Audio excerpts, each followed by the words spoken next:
Welcome to this edition of the Paranormal Report. I am Jim Harold. He is Clayton Morris, and we have some great UFO footage submitted by viewer Dan Russell for you.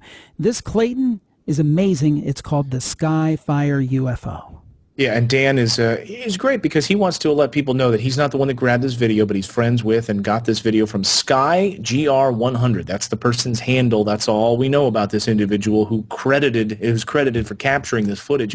And the reason we're calling it a Sky Fire UFO is because you can look at it and you can see that it seems to catch on fire and then dissipate or eject some sort of energy or matter as it's moving. So it's on fire, it's ejecting some matter, and then it's reappearing at some other location, and it looks pretty darn convincing. Yeah, to me, that is kind of the difference on this one. It's not just a blob. When you first see it, it's like, oh, this is going to be unremarkable. But when you see, and we can show it here, where there actually seems to be something that separates or ejects from the main blob or craft, whatever you want to call it, that to me is what makes this really compelling, Clayton.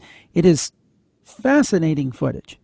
I say even if we manage to show some of the video a little bit further here along, we can hopefully show it here, which is where he is getting difficulty trying to capture the UFO on camera, and he's moving around because the trees are in his way.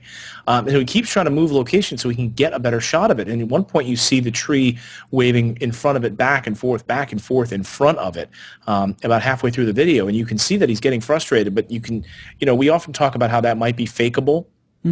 But I have to say, it's really difficult and time-consuming to have a branch kind of moving back and forth with the wind, and you might be superimposing that, but that's really difficult to do. It's not a stationary tree; it's waving back and forth, and it's moving in front and beyond the UFO. Well, Clayton, I think we certainly call them as we see them, and we will, if we think something is fake, we'll say looks fake to me. I think I give this one a thumbs up preliminarily because it looks pretty compelling and convincing to me.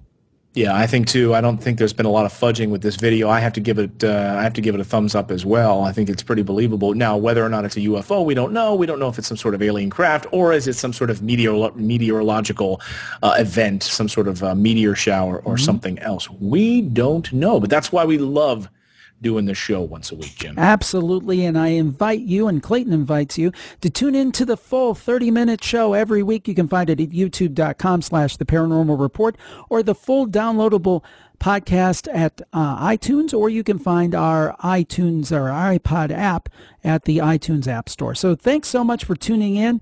I'm Jim Harold. He is Clayton Morris. We're so glad to bring the paranormal news to you every week. Thanks for tuning in. We'll see you next time. See you, everyone.